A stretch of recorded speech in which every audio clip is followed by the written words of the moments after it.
విద్యార్థులు ఉన్నత స్థాయికి ఎదగడానికి లలితా సహస్రనామాల్లోని ఏ నామాల్ని జపించాలి? మూలా నక్షత్రం రోజు సరస్వతి పూజ చేస్తూ ఉన్నాం. అయితే ఇక్కడ జపించవలసినటువంటి నామాలు ఏమిటి, జపించవలసినటువంటి మంత్రం ఏమిటి అనేటువంటి విషయాన్ని తెలుసుకోవాలి.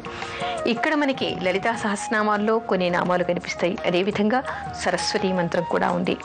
ఓం ఐం సరస్వత్యై నమః అనేటువంటి మంత్రాన్ని జపించాలి. ఆ రోజంతా జపిస్తూనే ఉండాలి. వీలైనంత వరకు ఆ రోజు వాళ్ళ పుస్తకాల్ని కానీ పెన్నుల్ని కానీ వాళ్ళు రాయటానికి ఉపయోగించకుండా ఉంటే చాలా మంచిది. ఆ రోజు దాన్ని పూజించాలి తప్ప దాన్ని వాడకూడదు అనేటువంటి నియమం కూడా ఉంది. కేవలం మంత్రజపం చేస్తూ అమ్మవారిని ధ్యానిస్తూ ఉండాలి. ఇకపోతే లలితా సహస్రనామాల్లో మనకి కొన్ని నామాలు కనిపిస్తాయి. ఆ నామాల్ని ఈ సరస్వతి పూజ రోజు మొదలుపెట్టి ఎప్పుడు కూడా చేసుకోవచ్చు. అయితే అది చేయటం వలన ఎలాంటి ఫలితాలు కలుగుతాయి అని తెలుసుకుంటే మనకి ఆశ్చర్యం వేస్తుంది. లలితా సహస్రనామంలో మనకి కొన్ని నామాలు ఉన్నాయి. సిద్ధ విద్య, సిద్ధమాత, యశస్విని. అయితే ఇవి 3 నామాలు. ఈ నామాలకి ముందుగా ఓం అని, తర్వాత నమః అనేటువంటి నామాన్ని చేర్చి, అంటే ముందు వెనక చేర్చి కూడా చదవచ్చు, లేదా విడిగా కూడా సిద్ధ విద్య, సిద్ధమాత, యశస్విని అనేటువంటి నామాన్ని కూడా చదవచ్చు. ముందుగా ఒకసారి లలితా సహస్రనామాన్ని చదివి ఆ తర్వాత ఈ నామాల్ని 108 లెక్కన రోజు చేయాలి, లేదా 1000 కూడా చేయొచ్చు, వారి వారి శక్తిని అనుసరించి. అయితే ఇక్కడ మనకి ఈ నామాల్లో ఉన్నటువంటి అర్థాన్ని కూడా తెలుసుకోవాలి. సిద్ధ విద్య, సిద్ధమాత, యశస్విని. సిద్ధ విద్య అంటే ఎవరికైనా కూడా అందరికీ సిద్ధి కలిగించేటువంటి విద్య. ఏ విధమైనటువంటి సిద్ధిని కలిగిస్తుంది? మనం మామూలుగా డిగ్రీలు చదువుతూ ఉన్నాము, ఇంజనీరింగ్ చదువుతూ ఉన్నాము, మెడిసిన్ చదువుతూ ఉన్నామంటే దానిలో సిద్ధిని, ప్రయోజనాన్ని, మంచి ఉత్తమ ఫలితాన్ని ఆవిడ ఇస్తుంది.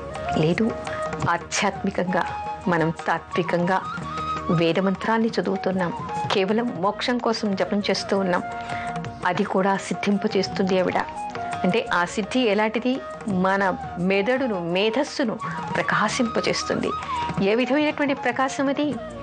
ఉన్నత స్థితికి తాను ఎదుగుతూ తనలో ఉన్నటువంటి తేజస్సును 10 మందికి పంచుతూ ఆ 10 మందికి కూడా సిద్ధిని, ప్రకాశాన్ని వెదజల్లగలిగేటువంటి సిద్ధ విద్యని ఆవిడ మనకి బహుకరిస్తుంది, అనుగ్రహిస్తుంది. ఎందుకు అంటే ఆవిడ సిద్ధమాత. సిద్ధమాత అంటే సిద్ధిని కలగచేసేటువంటి మాత. ఆ మాత అంటే అందరికంటే కూడా ఉత్కృష్టమైనటువంటి స్థానంలో ఉన్నటువంటిది లలితా పరమేశ్వరి. అంటే లలితా పరమేశ్వరి వేరు కాదు, సరస్వతి వేరు కాదు. లలితా సహస్రనామాల్లో కూడా సరస్వతి అనేటువంటి నామం ఉంది. అందుకని ఇది వేరు అని ఎవరు భావించకూడదు. సిద్ధ విద్య, సిద్ధమాత, యశస్విని. అయితే ఈ విద్యలో వీళ్ళు ఉత్తీర్ణులు కావటం వలన, సిద్ధి పొందటం వలన, సిద్ధమాత అనుగ్రహం పొందటం వలన వాళ్ళకి ఏమి లభిస్తుంది అంటే యశస్విని ఆవిడ. యశస్విని అంటే, యశస్సు అంటే కీర్తి ప్రతిష్టలు వస్తాయి. ఎలాంటి కీర్తి ప్రతిష్టలు వస్తాయి? 10 మంది తల వంచి వాళ్ళకి నమస్కరించగలిగేటువంటి కీర్తి ప్రతిష్టలు వస్తాయి. కీర్తి అంటే ఈ రోజుల్లో మనం సెలబ్రిటీ అనుకోగానే 10 మందికి తెలిస్తే చాలు మనం సెలబ్రిటీ అనుకుంటూ ఉన్నాం. కానీ ఇక్కడ వచ్చేటువంటి యశస్సు అలాంటిది కాదు. అంటే సెలబ్రిటీ అనేటువంటి విషయాన్ని ఇక్కడ మనం చెప్పుకోవాలి. అయితే ఎలాంటి యశస్సు వాళ్ళకి వస్తుంది?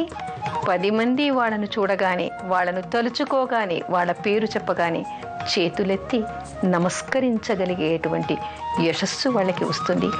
అలాంటి ఉన్నత ఉత్కృష్టమైనటువంటి స్థానంలో వాళ్ళని కూర్చోబెడుతుంది ఆ సరస్వతీదేవి, ఆ లలితా పరమేశ్వరి. అందుకని అది ఎవరికి అక్కర్లేదు, అందరికీ కావాలి. అది కావాలంటే మనం ఏం చేయాలి? మొట్టమొదటిగా మన చదువులో మనం కృషి చేయాలి. అలాంటి స్థితికి ఎదగటానికి నియమాలు ఏర్పరచుకోవాలి, నిబంధనలు ఏర్పరచుకోవాలి, క్రమశిక్షణ ఏర్పరచుకోవాలి. ఇవన్నీ ఉన్నా కూడా అన్నీ సిద్ధిస్తాయా అంటే అప్పుడు మనకి అమ్మవారి అనుగ్రహం పరిపూర్ణంగా కావాలి. అందుకోసం ఆవిడ అనుగ్రహం కోసం మనం ఈ నామాల్ని జపించాలి.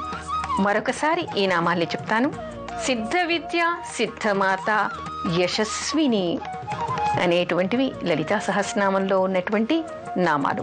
అంతేకాకుండా సరస్వతీ నామాన్ని జపించాలి అనుకునేటువంటి వాళ్ళు ఓం ఐం సరస్వత్యై నమః. మరొక నామం ఓం ఐం వద వద వాగ్వాదిన్యై నమః. ఈ నామాన్ని సరస్వతి నామాన్ని జపించవచ్చు. లలితా సహస్రనామాల్లోని ఆ నామాన్ని కూడా జపించవచ్చు. ఎవరు అమ్మవారిని ఈ నామాలతో ధ్యానించినా కూడా తప్పనిసరిగా వాళ్ళు చదువుకునేటువంటి విద్యలో వాళ్ళకి సిద్ధి కలగటమే కాదు, ఉన్నత స్థాయికి చేరుకోవటం, వాళ్ళకి కావలసినటువంటి పేరు ప్రతిష్టల్ని గడించడం వాళ్ళకి లభ్యమవుతుంది అమ్మవారి అనుగ్రహం వలన.